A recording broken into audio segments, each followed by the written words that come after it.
Jesus. Oh my God, you guys see this? No. Congratulations. No, please tell me. They're going to go for this. Obviously, yeah, please miss this field goal. Oh, down 10 in the fourth quarter. If they miss this field goal, I am happy.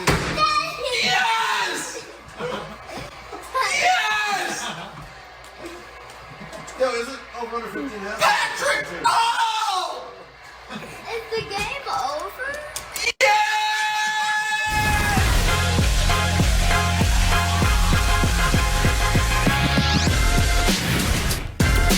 First Things First is sponsored by Ram Trucks, built to serve. Hi, everyone, and welcome to First Things What up, First. Danny? What's up, man? What up, Jenna? How are you doing? Alongside Chris Canny, that, my friends, is the happiest human on earth this morning. Okay, there's about 400,000 Kansas Cityans feeling the exact same thing I'm feeling. What up, everybody? Can't possibly as much. We heard about it all morning long. The wait is over for you. You must be on top of the world. You must just feel tremendous. It's the, one of the top 4 greatest moments of my life. I got 3 kids. Those 3, I should probably slide a wedding in there, but I don't know. Something's getting snubbed. Listen, It's just as good as it gets. When I have my friends in my circle call me to ask how happy you're going to be, you know that it's going to be a great morning for Nick. This is not the morning to talk about how close your TVs are to where you're watching. A Super Bowl ring. I now know exactly what he feels like. Now, are you going to try to get a Super Bowl ring, too, from the Chiefs? I assume because you've been on the bandwagon all year they'll long. Send me one. Just saying. Oh, my goodness. Okay. Good morning, everybody. I love it. All right, should we dive in? Yeah, let's We got do it. 3 hours to make you feel really good. It has been a long time coming, but last night against the San Francisco 49ers, the Kansas City Chiefs did just enough to be crowned Super Bowl champs. Patrick Mahomes finished with 286 yards, 2 passing touchdowns, and a rushing touchdown, en route to a Super Bowl MVP. As for Andy Reid, it took his 222nd career win to finally win the big one, to finally hoist that Lombardi trophy. Chiefs take down the Niners 31-20. We have a ton to unpack this morning. First things first, though, Nick, run us through the gamut of your emotions. Now. As you mentioned, Jenna, we got 3 hours to break down the game, and here in a couple minutes, Canty will get us kicked off in that regard. I can't start breaking down the game because you're right. This is why we deal with, as sports fans, the years of heartbreak, and we invest, and we watch shows like this, and we pay for season tickets, and we block out one of our 2 weekend days 20 times a year just for football, is because maybe one day it pays off. Listen, I'm 35 years old. I kind of remember Steve DeBerg as the Chiefs quarterback, but I really remember Joe Montana. And I remember Joe Montana taking the Chiefs to the AFC Championship game when I was a little boy and thinking, okay, this is what being a Chiefs fan is going to be like.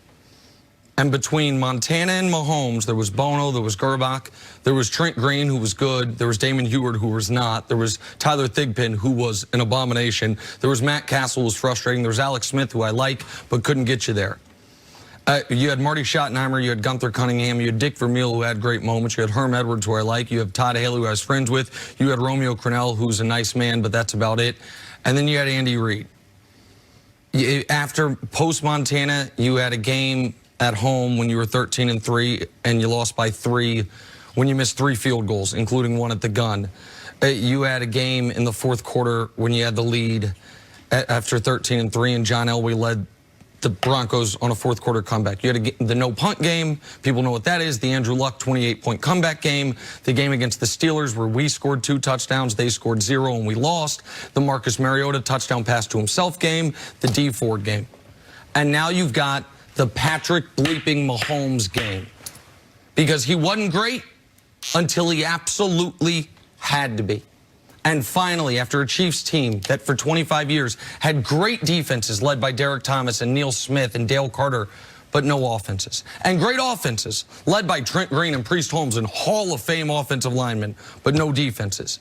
Now you've got the greatest offense and the greatest quarterback in the world with a defense that has an uncanny ability to make really big plays in the most critical moments.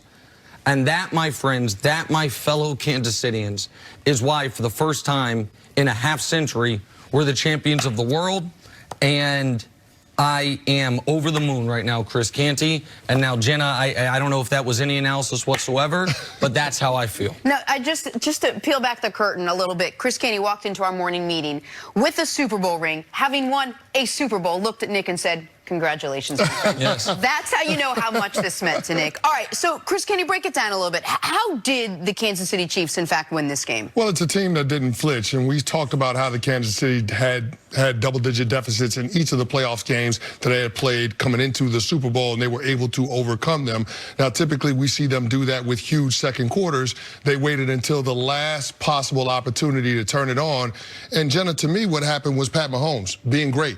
That dude right there, showing why he was the MVP from a year ago, showing how he's improved in terms of his football knowledge, and then being able to execute in the critical moments of the game. I mean, shaking off the interception that he threw in the third quarter and the one at the beginning of the fourth quarter, and then to lead your team on 3 consecutive touchdown drives, being able to convert that 3rd and 15 to Tyreek Hill, which was a huge play. And the biggest play of the game. The biggest play of the game. And coming into the game, I thought we would see more plays like that from Pat Mahomes because of the 49ers in their scheme, playing that zone coverage. But that front for the 49ers was relentless in getting after Pat Mahomes. And I thought they had him rattled for the first 3 quarters. But this guy took over. He had a way of being able to slow down the game in that moment and ended up leading those touchdown drives. And to me, that has to be the story today. Canny, to your point, through 52 minutes of action, it was one of the worst games Patrick Mahomes has played as a pro. Yeah. Team had 10 points. Easily the worst playoff game. Without question, the worst playoff by an enormous margin, the worst playoff game. And if we were to line up all 36 games he had played, it would have been, with 8 minutes left, around 35th, maybe 34th. The Colts game comes to mind from earlier this year, but he was injured in that game. There was the Bronco game where he threw the left-handed pass last year, but he threw the left-handed pass and let him on a comeback. Like, it's not only that he wasn't hitting any big shots. The passes he was completing, it felt like were a little off target. Guys who would have had room to run weren't getting there. The first interception he threw was a mistake he never makes. Just didn't see a guy. And the second interception, I know people say Candy was off Tyreek's hands, but that was a bad throw by Patrick Mahomes. It was behind him, and he had an in-breaking route. You can't do that. You miss over the middle of the field, bad things can happen. But he was able to shake that off. He didn't let that to take away from his confidence, and he had the ability to be able to make the throws when he had to. That throw that he made to Sammy Watkins was a dime when he beat Richard Sherman in one-on-one coverage. But to me, the story about that is that pass rush from the 49ers losing a little bit of steam late in that game. You could tell they looked a little bit aghast, and then Kansas City threw in the wrinkle of going with the no-huddle offense. And when you get completions and you're able to move the chains going no-huddle, you don't allow the defense to substitute. Most importantly, you don't allow you don't allow the 49ers to get fresh pass rushers in there, and Pat Mahomes took advantage of that. So I think it's something to be said for a team that's this resilient, that didn't play well the first 3 quarters of the game, and then found a way at the end to win. That's championship caliber football, and that's why they're taking the Lombardi Trophy back to Kansas City. Look, we have plenty of time to talk about what happened from the 49ers perspective, but do you think that those first 3 quarters for Mahomes, was it that the moment was a little too big for him, that the nerves needed to be settled down, or was it what the 49ers were showing? I think it was all the above. I think the moment we have seen in all of Patrick's playoff games, he gets off to a relatively slow start. All 5 of them, now that slow start sometimes just a series or 2, sometimes it's a quarter. In the Patriot AFC Championship game, it was a full half. But those slow starts don't come with major process errors like the interception was. I do think the pass rush was getting to him. Nicky Bosa had that strip sack that I was worried about all week. The Chiefs were just fortunate enough to fall on it. But for the Chiefs, the story of this postseason is, after being down 24-0 in round 2, their first playoff game, after being 10-0 to Tennessee, 20-10 to San Francisco with 8 minutes left, they finished those 3 games on combined 107 to 14 runs. Wow. Finished their first playoff game 51-7, second playoff game 35-7, and the bleeping Super Bowl with 7 minutes left, 21-zip.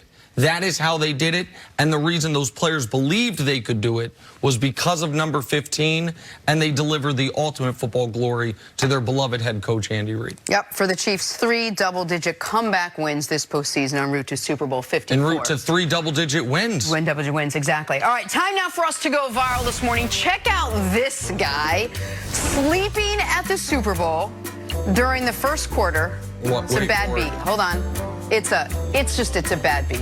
Here's the thing. It's a bad beat for that guy. It is a bad beat, but to be the level of wealthy you have to be to buy a Super Bowl ticket and then to still fall asleep, I feel like he's got a pretty good life going. I was going to say also the wealth to buy a Super Bowl ticket and to buy the 2 around you so you could at least just mansplain a little bit. Yeah, Miami looks like it got the best of that guy. You got to remind yourself, Super Bowl week is a marathon. Not a sprint. That is true. Just saying. We got so much more to come here on First Things First. Coming up, is Jimmy G to blame for the Niners' loss? That is next, and you can always check us out on the Fox Sports channel on Sirius XM. We'll be right back. Man spread, I think, is what you were going for. Man-splain is... Yeah.